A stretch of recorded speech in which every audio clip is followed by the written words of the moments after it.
वाराणसी में अर्दली बाजार में चल रहे श्रीमद् भागवत कथा के दूसरे दिन वृंदावन से पधारे कथा व्यास आचार्य मनोहर कृष्ण जी महाराज ने सृष्टि विस्तार की कथा सुनाते हुए कहा कि ब्रह्मा के द्वारा मनु महाराज की उत्पत्ति हुई। तत्पश्चात मनु महाराज की 3 बेटियां हुई, जिसमें आकुति, देवहूति और प्रसूति के वंश विस्तार का वर्णन किया गया। आकुति का विवाह रुचि प्रजापति और देवहूति का विवाह कर्दम मुनि के साथ संपन्न हुआ। कर्दम मुनि के यहाँ भगवान स्वयं कपिल का रूप धारण कर अवतार के लिए और माता देवहूति को सांख्य योग, कर्म योग तथा ज्ञान योग के बारे में बताया। माता को नवधा भक्ति में पतिव्रता स्त्री के चरित्र के बारे में बताते हुए कहा कि राजा दक्ष द्वारा आयोजित यज्ञ में समस्त ब्रह्मांड के देवी देवताओं को निमंत्रण दिया गया। भगवान शिव को यज्ञ में नहीं बुलाया गया और यज्ञ में भगवान शिव का राजा दक्ष द्वारा अपमान करने पर पतिव्रत का पालन करते हुए माता सती ने स्वयं की शक्ति से अपने शरीर की अग्नि को आहुति दे दी, जिसके बाद भगवान शिव के अंश वीरभद्र ने समस्त यज्ञ का विध्वंस कर दिया। उन्होंने बताया कि जहां भी देवी देवताओं का अपमान और निंदा होती है वहां कोई कार्य सफल नहीं होता।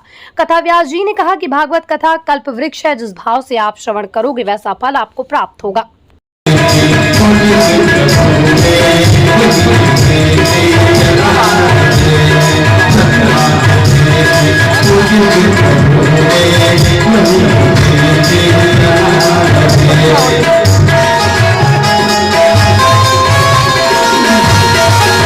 जी, आज जो भागवत कथा यहाँ चल रही है कितने दिन की है? ये 7 दिन की भागवत कथा है। श्रीमद् भागवत सप्ताह चली गई है। राजा परीक्षित को 7 दिन के अंदर मरने का श्राप लगा था। जो भी मृत्यु लोक में आया है तो 7 दिन के अंदर ही उसे जाना है।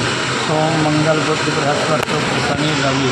तो इसीलिए श्रीमद् भागवत सप्ताह चली गई है। 7 दिन के अंदर ही श्रीमद् भागवत की कथा श्रवण करनी चाहिए।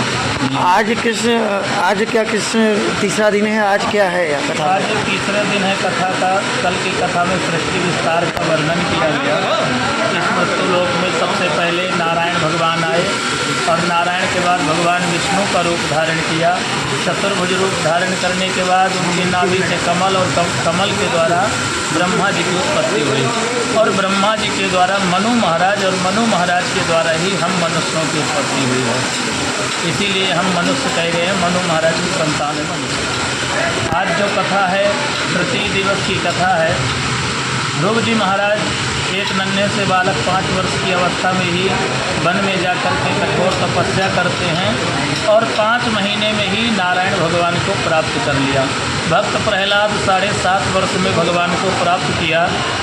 तो ध्रुव और प्रहलाद की कथा से हमें यही ज्ञान प्राप्त होता है कि जब एक 5 साल और 7 साल का बालक भगवान को प्राप्त कर सकता है तो क्या ध्रुव और प्रहलाद की तरह भक्ति करके हम और आप भगवान की भक्ति करके परमात्मा को भी प्राप्त कर सकते हैं। गुरु जी, आप काशी में हैं और खुद आप वृंदावन धाम से आए, क्या कहना चाहेंगे काशी वासियों को कथा को लेकर? काशी एक अलौकिक अपने आप में है, दिव्य नगरी है।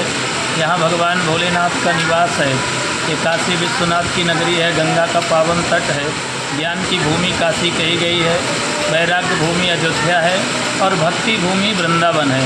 तो जो आनंद वृंदावन में है वो अलग है, जो अयोध्या में है वो आनंद अलग है और काशी के आनंद तो दिव्य आनंद है। यहाँ ज्ञान ही ज्ञान है। भगवान भोलेनाथ साक्षात यहाँ विराजमान है काशी नगरी में। मेरा नाम अभय नारायण तिवारी। एक हमारे मन में भाव आया। आज यहाँ जो कथा का आयोजन है, आज तीसरा दिन है कथा का, क्या कहना चाहेंगे? संकल्प करने के बाद करना है, कथा नहीं हर कर भक्त रहा है। को यही सूचना करना चाहता हूँ। मन में आना भी वो अधिक संकल्प मात्रा है। एक तो यदि आपके श्रावण का मन में मास भाव जागृत हो इसमें कि अधिक कथा सुननी है तो जो कथा धार्मिक चर्चा होती है, धार्मिक ये कोई मंदिर बनवाने का संकल्प हो या सबसे कन्या अच्छा का होता विवाह है। करने का लोग ज़्यादा संकल्प से ज़्यादा हो, कोई भी आए, संकल्प हो। आपके एक शारीरिक संकल्प होता है और दूसरा मानसिक संकल्प। आज तीसरा दिन है। गुरु जी, क्या किस विषय पर चर्चा कर रहे हैं आज? आज जो है इस दिन में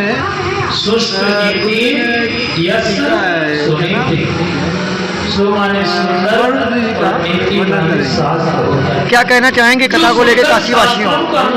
कथा को लेकर क्या कहना चाहेंगे काशी वासियों को? कथा के बारे में बहुत अच्छी कथा कर रहे हैं। हमारे वृंदावन से आए हुए बहुत अच्छा कथा कर रहे हैं। राजा उत्तानपाद एक दिन भर शिकार खेलने के लिए गए और यहाँ पे लोग आ भी जैसे बने शिकार और खेलने ये कथा कब से कब तक चलेगी और लास्ट समापन कब है इसका? ये कथा आज की कल है, बुधवार तक चलेगा, बुधवार को लास्ट करेगा भंडारा में। अपने क्षेत्रवासियों को क्या कहना चाहेंगे?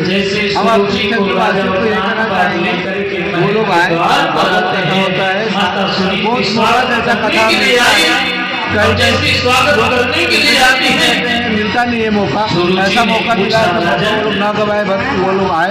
और श्रावण माह में अधिक माह में एक राजा उत्तानपाद जो कथा है